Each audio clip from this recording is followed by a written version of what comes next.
journalist who was in Gaza at the time. So I'll introduce him, but before we get on to Max, I just want to lay out some of the basic rules.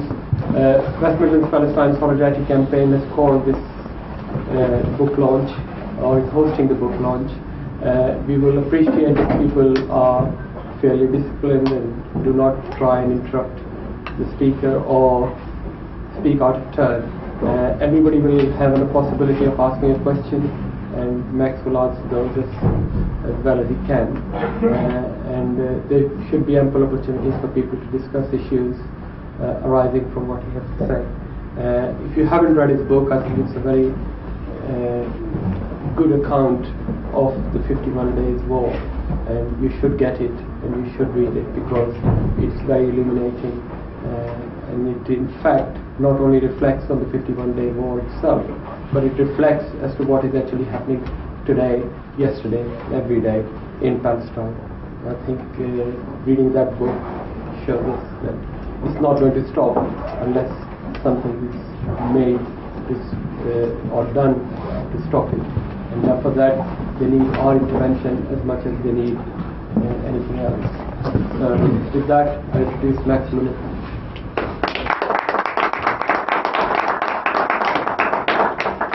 Thank you.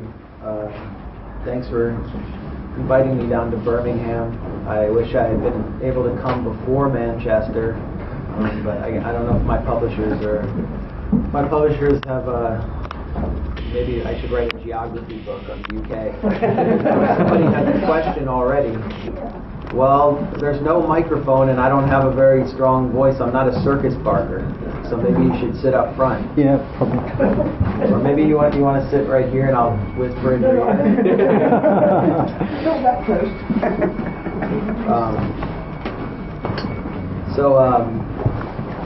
Anyway, here I am. I'm pretty tired. I'm doing a city every day or every 12 hours. This is, it looks like this is the first talk I've been able to do without fanatical Zionists protesting outside and attempting to disrupt the event inside. So this is refreshing. And there's samosa. So, you know, your group deserves great credit for having samosa and no lunatic Zionists. And those are two of the best things in life. My book is about the war in Gaza and its aftermath, and I, you know, working with my colleague Dan Cohen, we were able to really bring readers up to date about the humanitarian crisis that's taking place. But the crisis there's a crisis taking place across Palestine. And it is a man-made crisis, and at the root of this crisis is a very radical ideology, a sectarian ideology called Zionism, which is making life miserable for people across historic Palestine. The latest incarnation of misery occurred in the village of Duma 2 days ago, or 2 nights ago, when settlers, this is near Nablus, and Nablus is home to is surrounded by the most extreme settlements, including Yitzhar, which is the settlement whose yeshiva, which is funded by the Israeli government and the tax-exempt non-profit based in New York called the Central Fund for Israel, produced a book called Torat HaMelech, or the King's Torah, which has sold thousands of copies in Israel. It's written by 2 rabbis, Yitzhak Ginsburg and Yitzhak Shapira, and this is a manual for terror that justifies and provides instructions on when it's permissible to kill non-Jews. It authorizes the killing of Palestinian civilians, including children, if they will be deemed to grow up to be harmful. That's the explicit language in this book, the King's Torah. And so near Yitzhar is Duma. Settlers descended on the town at night. Another settler, by the way, has written a book on how to do what these settlers did, which is to torch a family's home with the family inside and burn the family alive. Ali Dawabshe, a Palestinian infant, was burned alive. and now the West Bank is seething with anger. And Mahmoud Abbas, the police chief of the Israeli occupation, and his Palestinian Authority security forces are doing all they can to prevent protests on behalf of the occupation. What we're seeing that's interesting, which we didn't see during the war on Gaza, is denunciations from Israeli government officials of the crime, attempting to distance themselves from the crime. These are the people who planted that settlement, these settlements around Nablus. These are people who are represented by the settlers. This is their core constituency.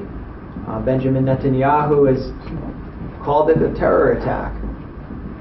But we have to remember that last summer, when the Israeli army went into the Gaza Strip, Ayelet Shaked, who is now the Justice Minister of Israel, called for the extermination of Palestinian mothers to prevent them from giving birth to little snakes like Ali Dawabshe. And then there is Torat HaMelech, the King's Torah. Graffiti appeared on the house of the Dawabshe family that read, "Revenge." Revenge is the language that Benjamin Netanyahu used to incite the flames of ethnic conflict in Jerusalem. In June of last year, of 2014, he declared, "Vengeance for the blood of a small child, even Satan has not yet created," after 3 Israeli teens were discovered dead.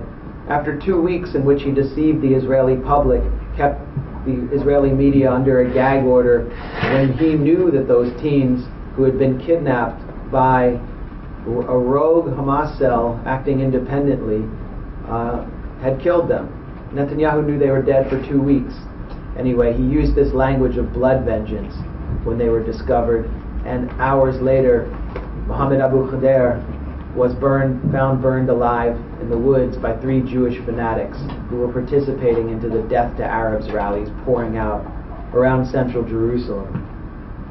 In April of this year, Moshe Ya'alon, the Israeli defense minister, one of Netanyahu's closest allies, appeared at a conference of Shurat Hadin, which is an Israeli legal foundation, and he promised that in the next war, which he predicted would be in southern Lebanon, his army would hurt civilians, including children.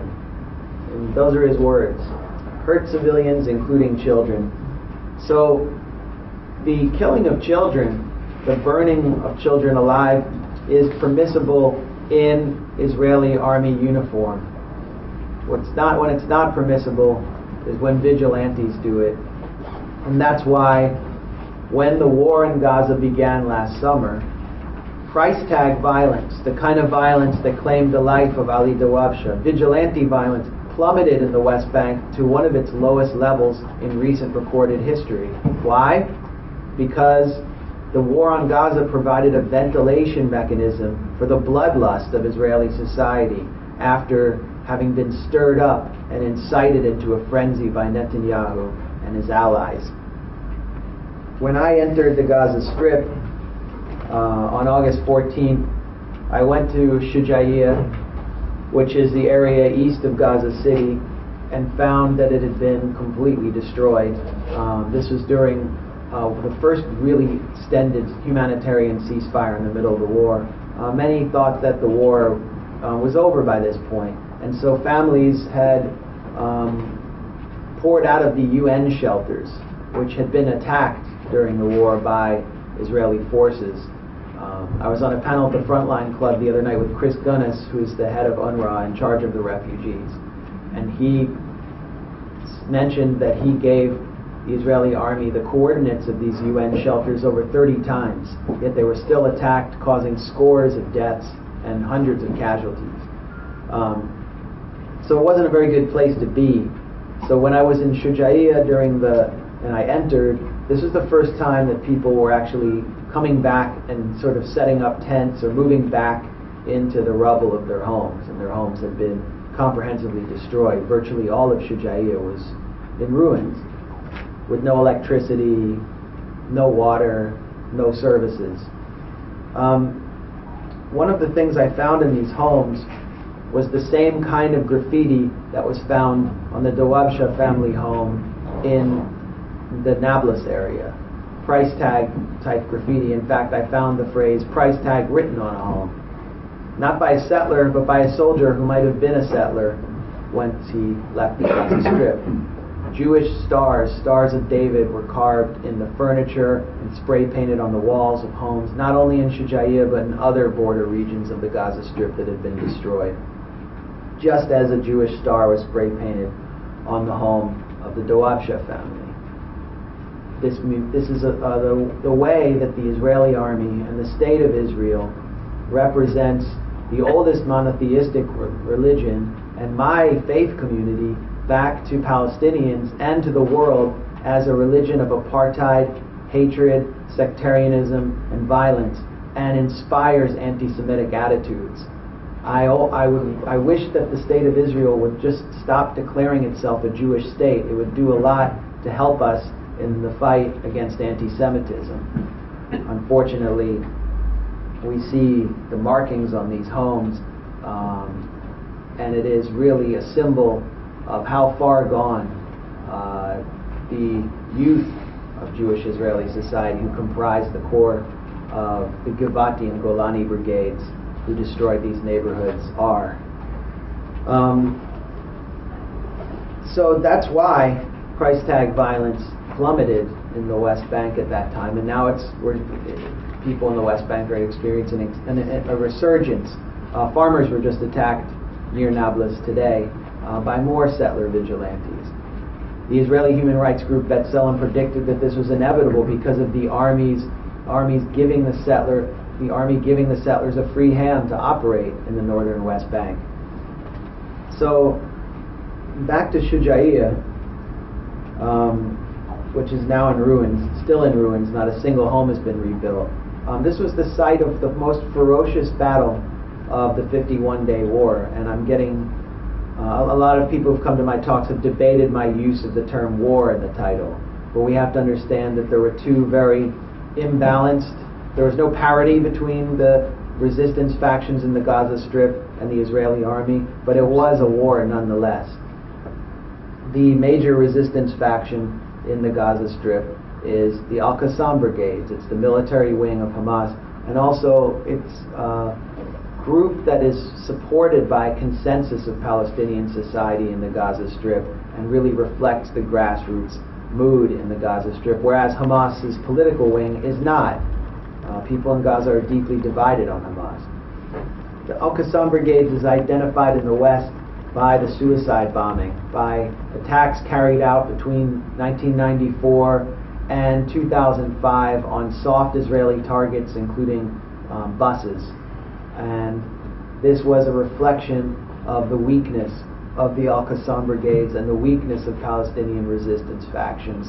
The suicide bombings were first carried out under the leadership of Yahya Ayash after the killing of 29 Palestinian worshippers by a fanatical settler named Baruch Goldstein, who came from Brooklyn to Hebron to carry out this kind of attack.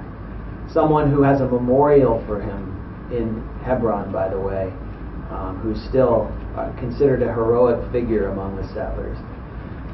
The suicide bombing is no longer part of the arsenal of Palestinian armed factions, yet we continue to hear about it. With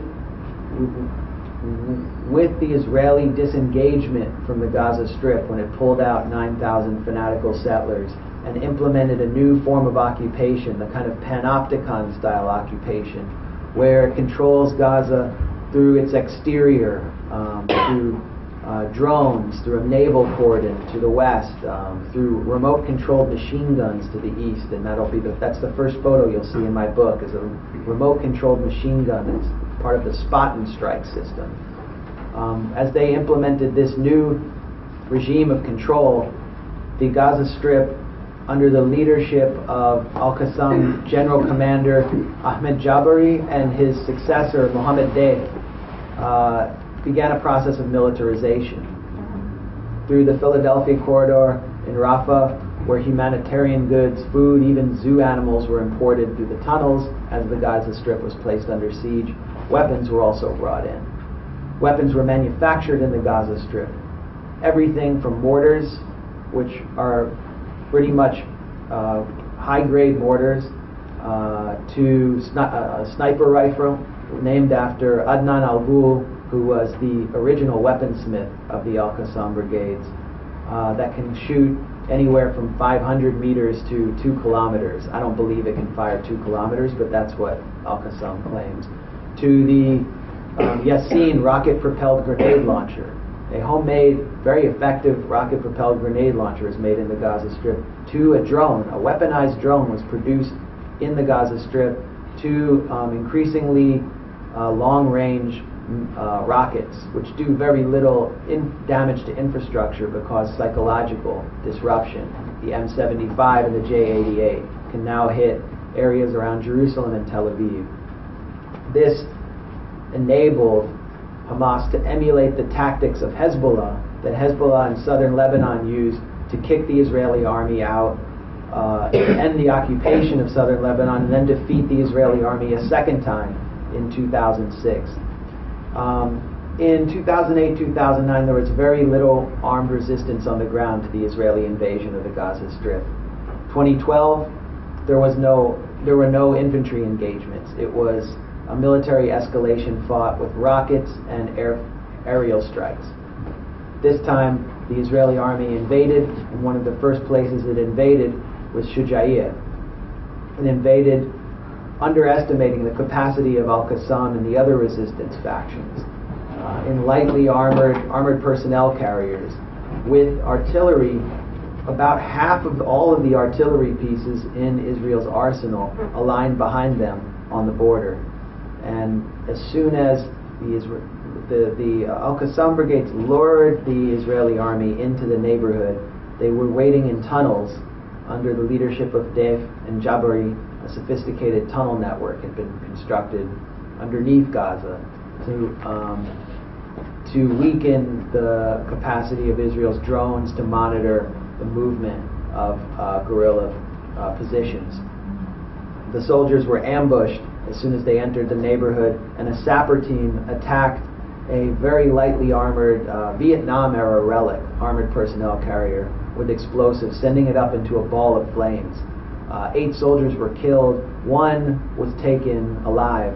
He was badly wounded, Oron Shaul, and this sent panic through the high command of the Israeli military, who worried that if the soldier would make it out alive, he could be used as collateral for a ceasefire deal or for a prisoner swap like the one that got Gilad Shalit out of the Gaza Strip in exchange for 1,100 Palestinian prisoners. And so the Israeli military went wild. Meanwhile, its soldiers were pinned down as they were attacked in close engagements by Al-Qassam brigades and other resistance factions who maintained, instead of ambushing the soldiers and running away, they maintained the fight, which is something they learned from Hezbollah, that if you engage the soldiers at less than 15 meters, it nullifies the 2 strengths of the Israeli army, which is artillery and air support.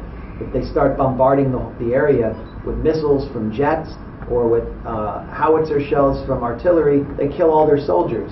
You're mixed in among their soldiers, and the soldiers of the Israeli army are much more accustomed to fighting teenage boys throwing rocks and old men who are trying to herd their sheep than they are fighting highly skilled, young, physically fit guerrilla fighters. They're actually not a very good army. They tend to rely on, they're basically a bunch of joystick jockeys who prefer to kill people from air-conditioned offices tens of kilometers away. So what we witnessed in Shuja'iyah was one of the most cowardly maneuvers in modern military history. The Israeli army retreated.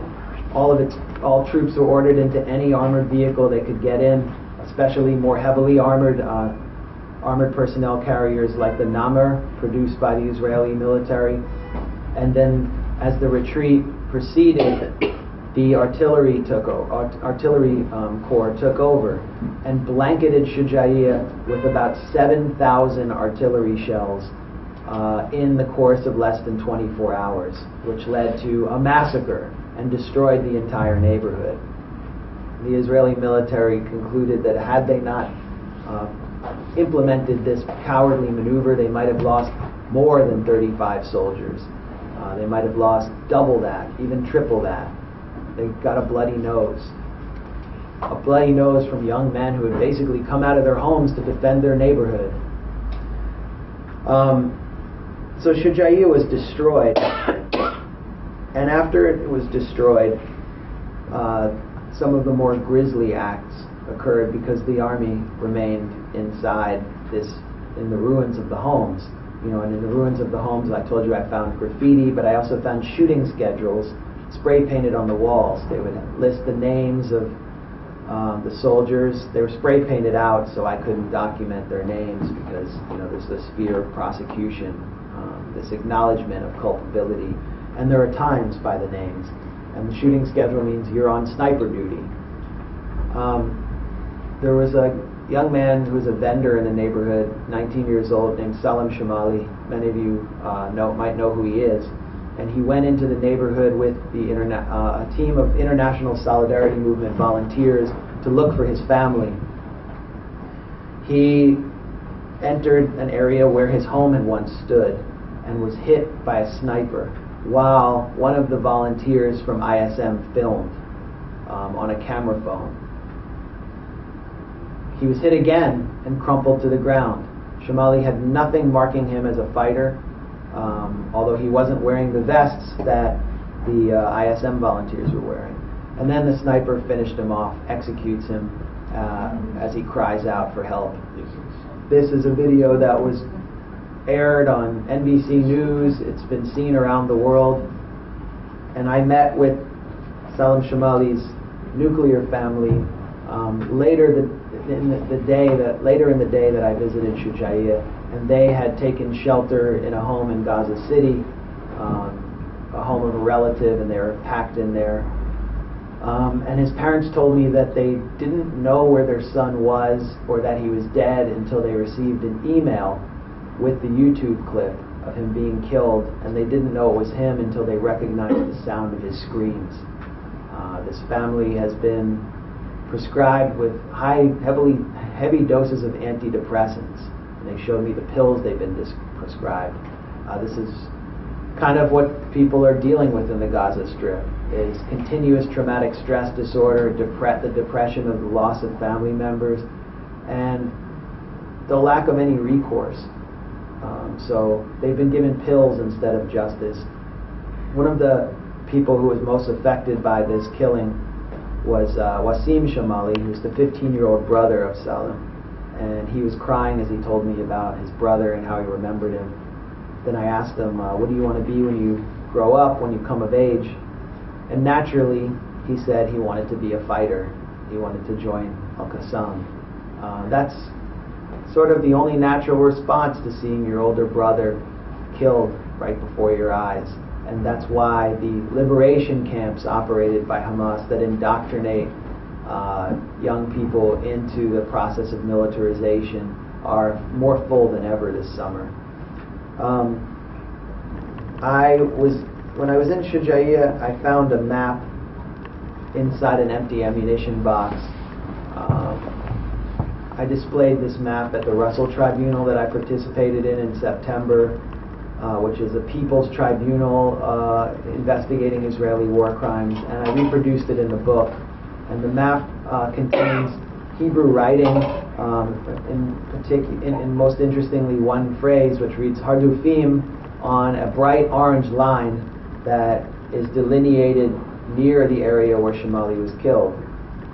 And it's in the area that was completely destroyed, where soldiers had taken up sniper nests.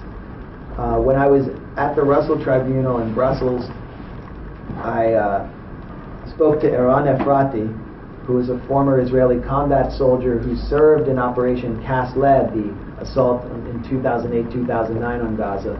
And he told me Hardufim means dead people. It's what's called out on army radios when there is an Israeli casualty.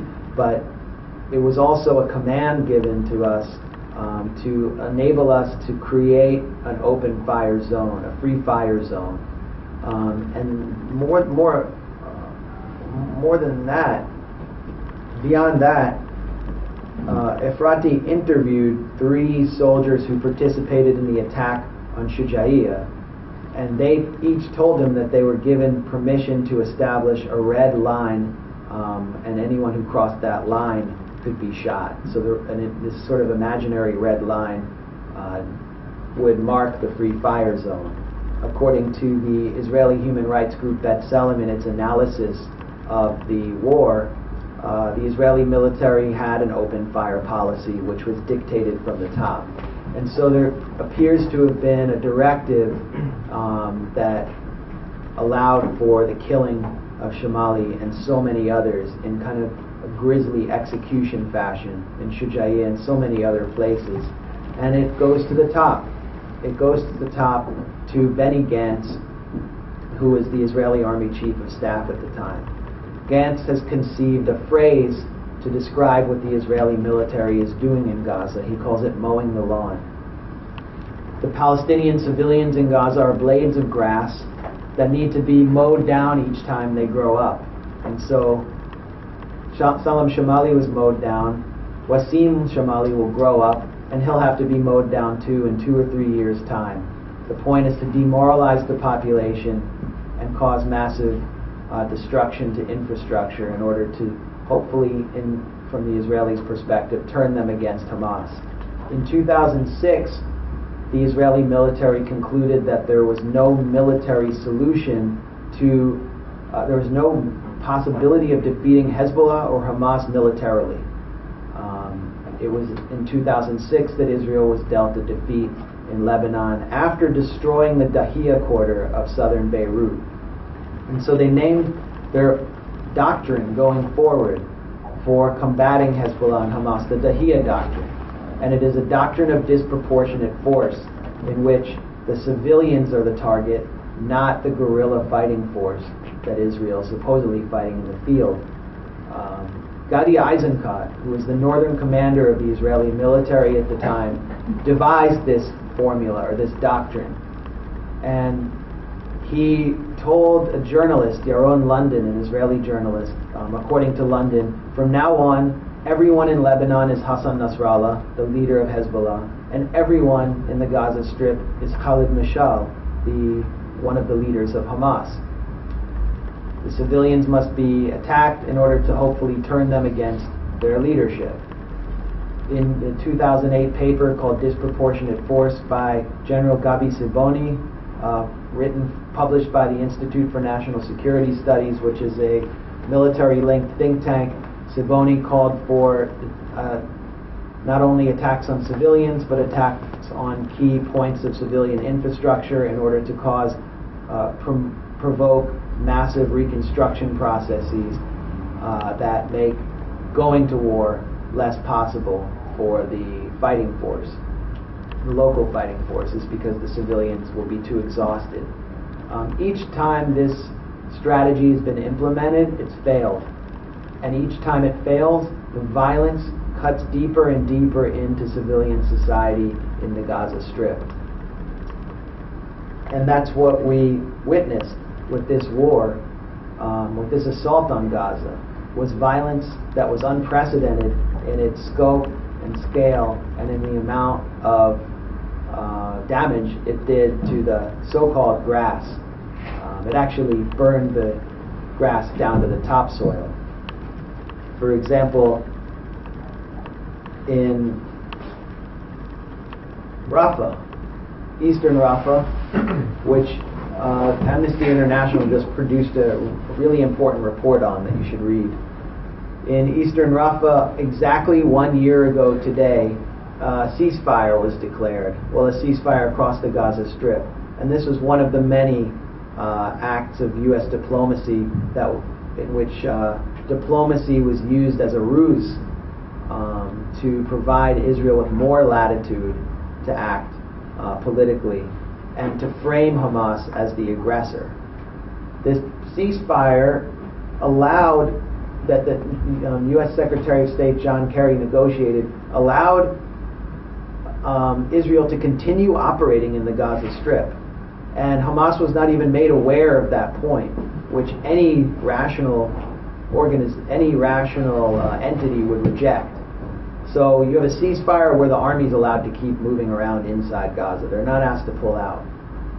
In eastern Rafah, a small team deploys from the Givati Brigade, which has been responsible for most of the grisly atrocities on the ground in Gaza. This team is led by Lieutenant Hadar Golden, who's the second cousin once removed of Defense Minister Moshe Ya'alon, which means that he's sort of the golden son of Israel. He's a very significant figure.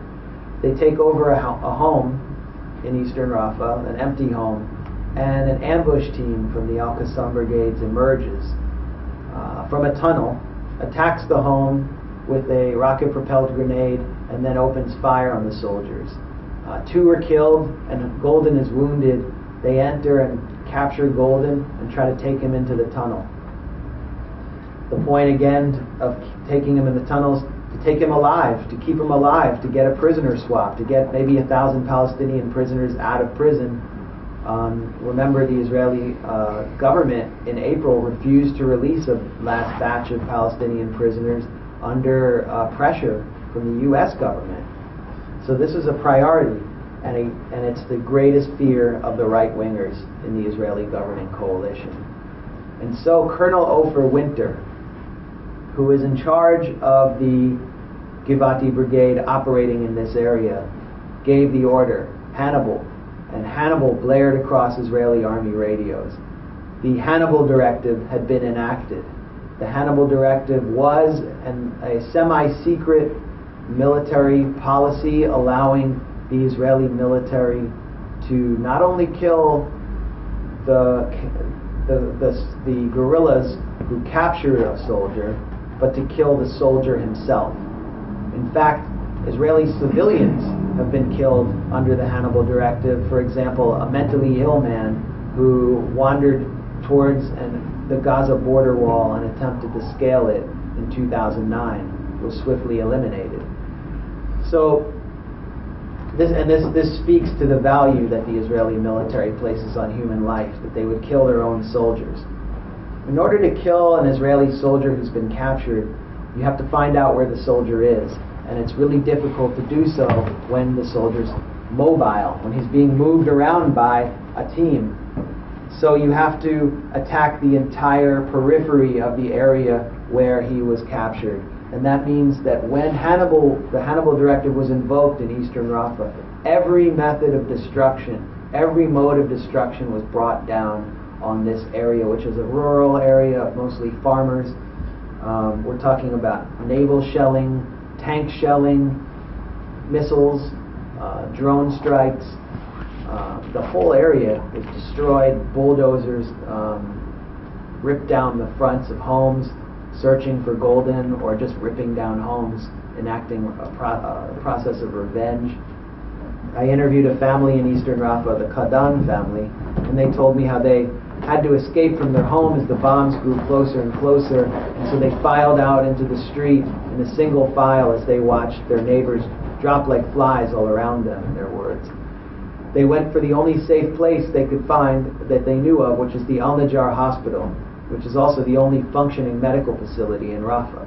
Once they reached the hospital, the Israeli army called in its intention to bomb the hospital.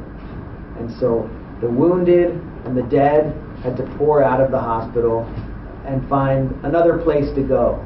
The only other place left to go was the Kuwaiti hospital, which is actually not a hospital at all. It's a dental clinic and an OBGYN clinic. It has 20 beds, but those beds are dental chairs, mostly. I met Dr. Samir Holmes, the chief doctor of the Kuwaiti hospital, during the war, and Holmes told me how he performed emergency amputations in the hallways, on the floors. Karim Der, who was one of his nurses, came to the hospital with her body bisected by a drone missile, and his nurses fainted on the spot, and he had to revive them. He said, for 12 hours I was running, trying to keep people alive and dispose of the dead. And the carnage was so bad that Holmes had to call up local shops to bring ice cream coolers so he could store the corpses of dead infants. A photograph of 5 dead infants in death shrouds, in an ice cream cooler, is, I think, the defining image of the 51-day war. Those are children who should have been eating ice cream.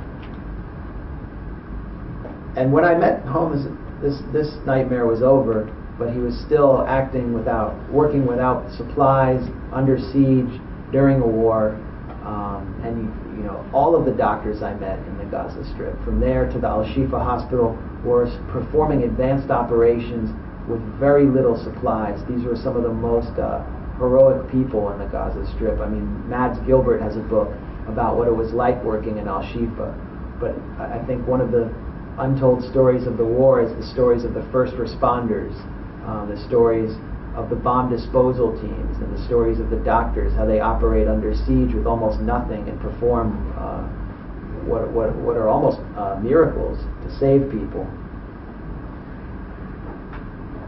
I did document many cases of human shielding in the Gaza Strip. The UN fact-finding mission also was determined to find cases of human shields being used, according to Israeli allegations. But they couldn't find any. That's because there were no cases in which civilians were coerced into acting as shields for local guerrilla factions. The human shields that I found were Palestinians.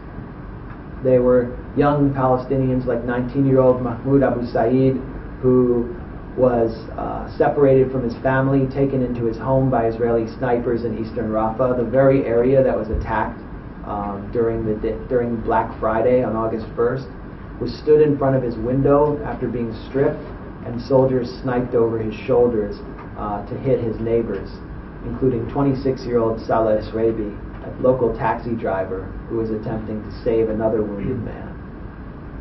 I found human shields, a case of human shields, when I visited Beit Hanun, which is the northernmost, or one of the northernmost cities in the Gaza Strip, a city that had been completely destroyed.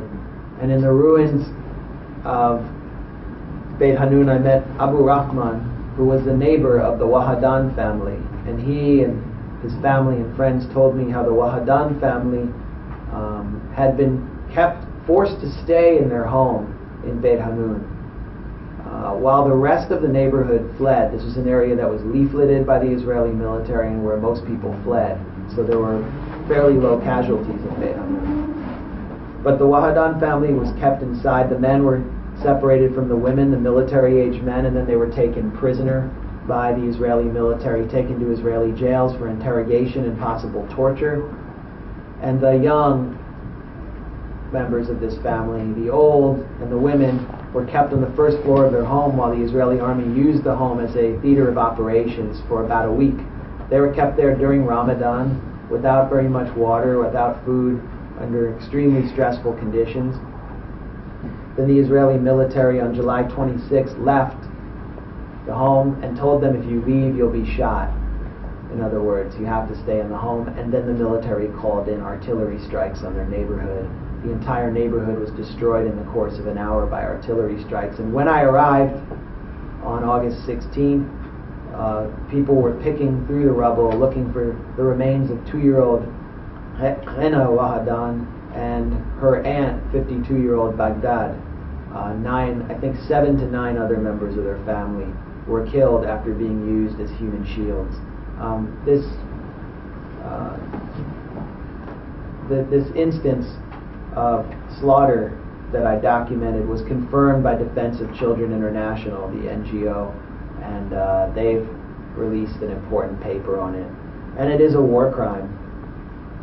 It's a war crime that should be prosecuted, and it should be prosecuted at the top, starting with Netanyahu all the way down to Benny Gantz, down to Colonel Ofer Winter. Colonel Ofer Winter is the figure who oversaw the assault on Beit Hanun, who oversaw the assault on Hosea, where 7,000 people were trapped in a small farming village and were prevented from leaving by Israeli tank columns and cut down when they attempted to escape, where ambulances were prevented from entering, where Mohammed Matar Abadla, an ambulance driver who attempted to break the cordon and pick up a man who had been lashed to a tree with shot in the leg, dead or dying, was called out of his ambulance by soldiers from the Givati Brigade, told to take 2 steps forward and hold up a lighter, and then was shot in the chest on July 26th and executed in front of his 2 colleagues who I interviewed. Winter presided over the destruction of Rafah, Hosea, Beit Hanun, and he went back into Israel after a concert for his men, a concert that saw the singer Sarit Haddad, the female singer, be pulled from the stage under Winter's command because he objected to having a woman sing before his troops. Winter is a religious nationalist who represents the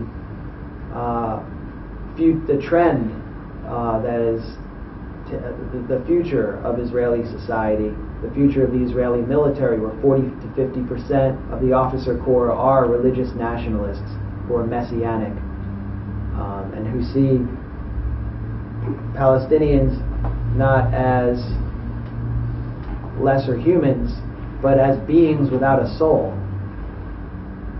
Winter went to Yediot Aharonot for an interview. This is the most influential paper in Israel. And he boasted about his exploits in the Gaza Strip. He boasted, we shredded them. He declared that he admitted that he drew no distinction between civilians and armed combatants. He said in every home there is a partner in terror,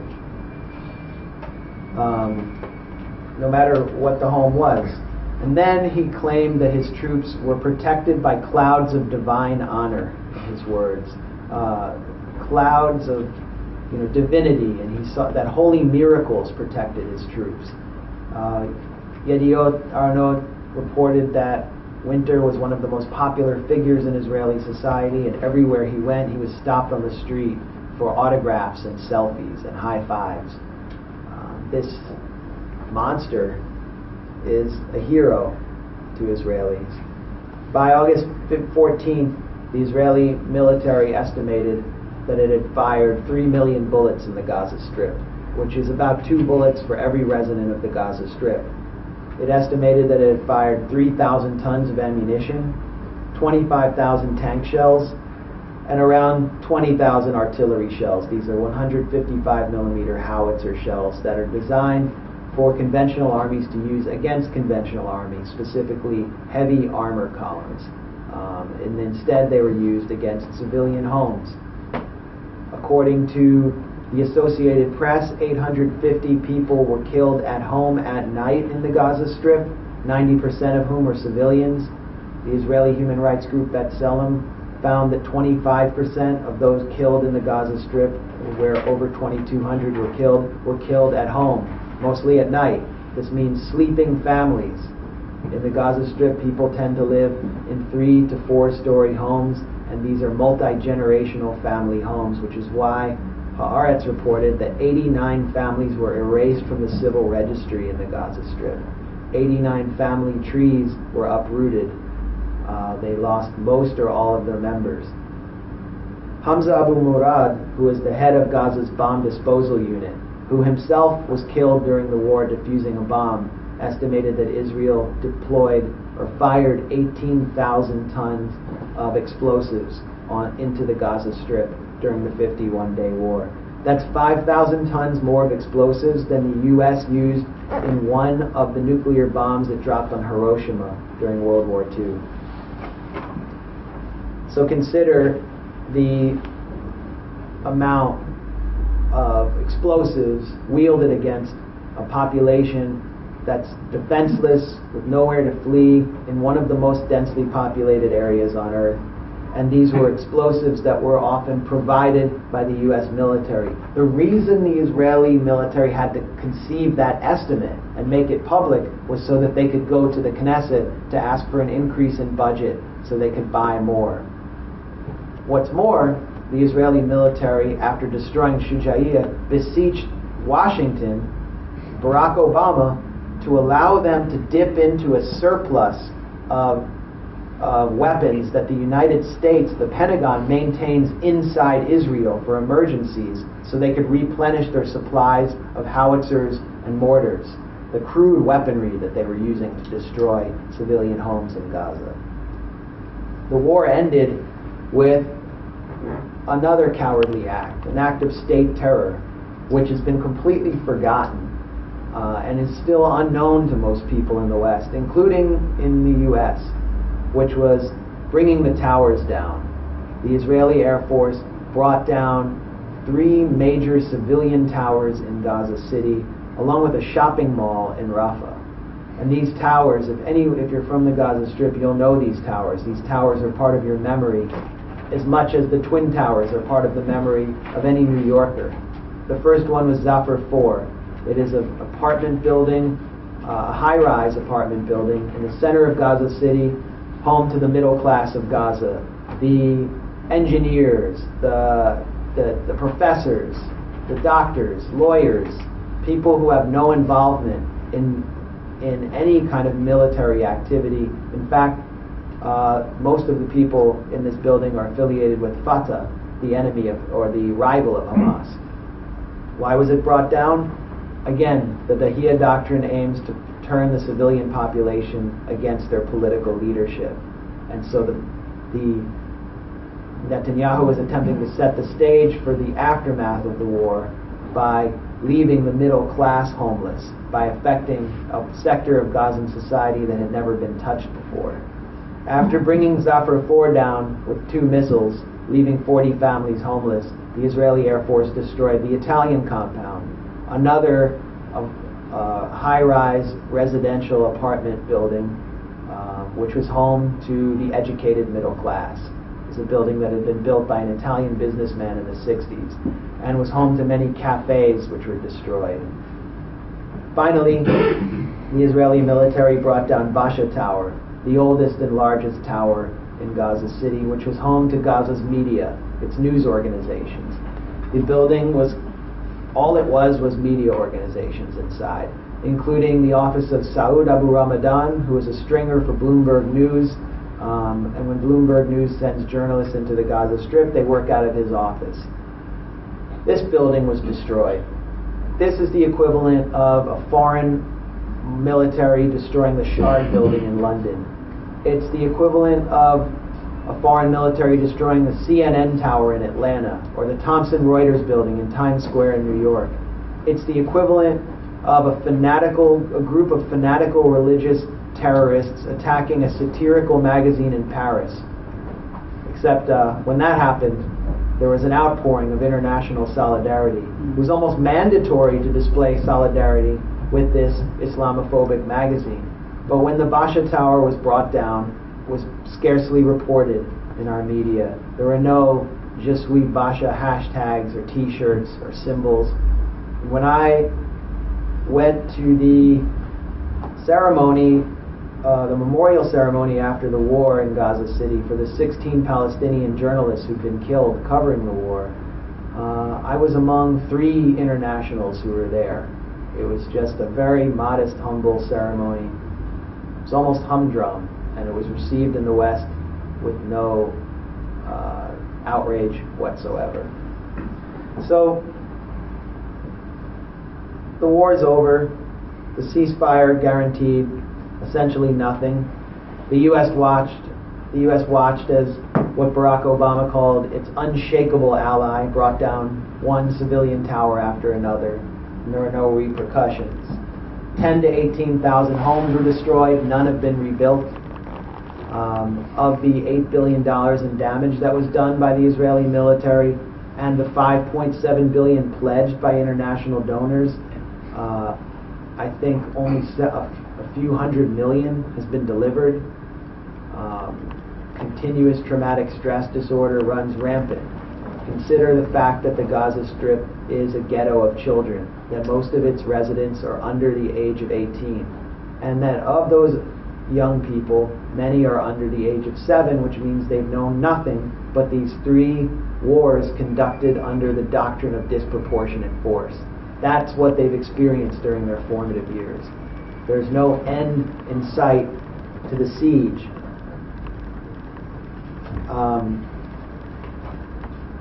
It's not a very complicated issue. It's not very difficult to understand. It shouldn't be hard to communicate if we have the facts. And this is simply what I tried to do in the book, was communicate, was convey the testimonies and the facts and the narrative of the war. But the war continues through the manifestation of a humanitarian crisis on Gaza's civilian society. I went on a fishing boat on the first night that the fishing industry could become active again in Gaza, that fishermen could go back to the sea. The captain, I went out with Captain Riyad Bakr, who's from the Bakr family that saw the 4 of its youngest members slaughtered on a beach by Israeli naval gunners. And we ran, after about 3 to 4 kilometers out at sea, into the Israeli naval cordon. And an Israeli fast boat was flashing its lights on us and threatening to shoot us if we continued any further. These fishing crews need to continue further because there are kind of coral reefs out in the Mediterranean Sea where all the good fish are. And so Bakr returned to shore with a pathetic catch. He estimated that he lost about 2,000 shekels on that journey, and that his men had lost money. They were having trouble feeding their families. And I said, what do you want us to do out in the West? What can we do? What message do you want to send? And he said, you know, it's very simple. Don't send us your aid. We don't want your aid. We don't need charity. Just put pressure on the Israelis so they get out of the sea and let us fish so we can bring a livelihood to our families again. And so that's our task. That's your task. The only way to do that when the halls of government are closed off to your voices is through boycott, divestment, and sanction. That's why BDS is so important. That's why it's so important to occupy the Elbit factory, to be out in the streets.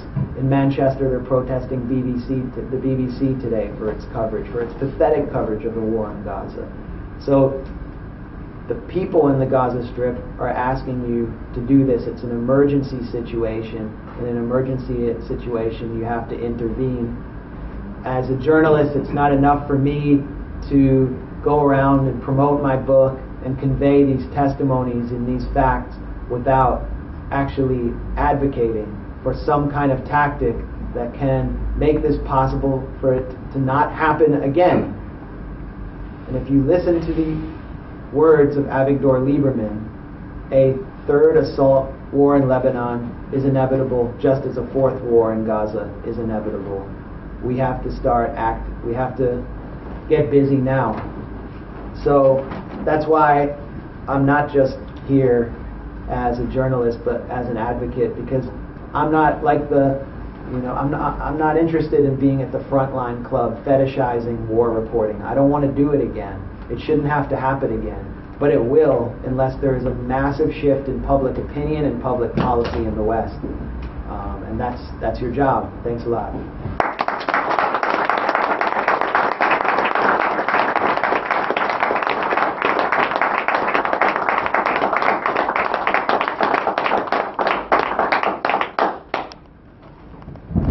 Thank you, Max, for that illuminating account of what actually happened in Gaza when you were there, and also the fact that you pointed out that what we need to do in terms of the BDS, the boycott, divestment and sanctions.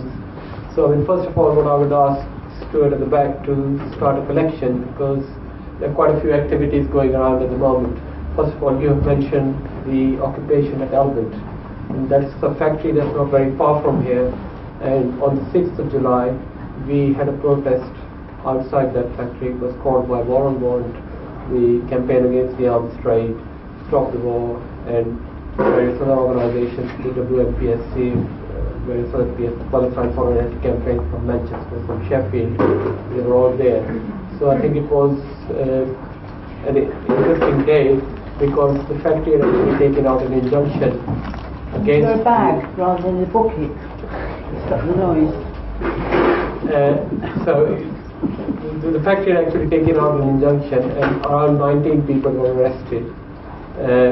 They were supposed to have been appearing in the police station yesterday, but that was cancelled, and as I understand it, they are going to be charged with breaking the injunction, and their court hearing is scheduled or the end of August. 28th of August.